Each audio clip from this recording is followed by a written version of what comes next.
Today we're going to take a look at one of the classic movies of all time, Star Wars.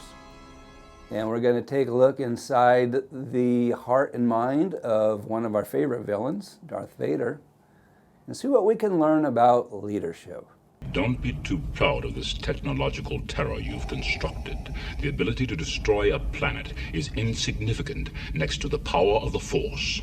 You know, every leader has to find a way to convince people to adopt his or her vision.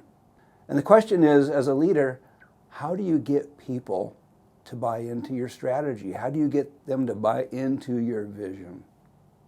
Well, there are a couple different options. One is the Vader plan. Resort to brute force. Don't try to frighten us with your sorcerer's ways, Lord Vader.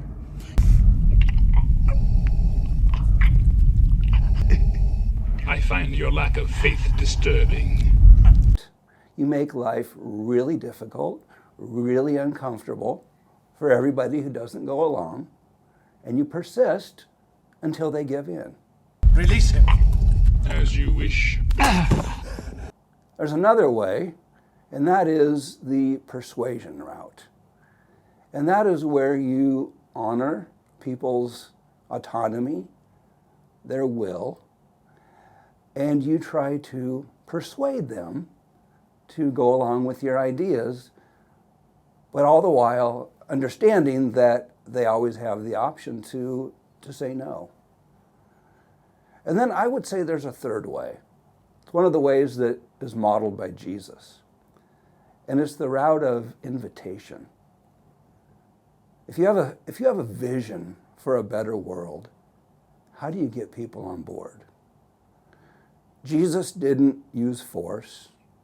He really didn't even use persuasion. He invited people. He invited people to follow him. He invited people to step into the kingdom of heaven. And I don't know about you, but I love invitations. Even if I'm invited to something I don't want to go to, I like being invited. And I like that I always have the option to say no. And so as a leader, let's think about how we want to use our power. Do we want to resort to force? Or do we want to do better with persuasion? Or do we really have a vision and a plan that we want to invite people into?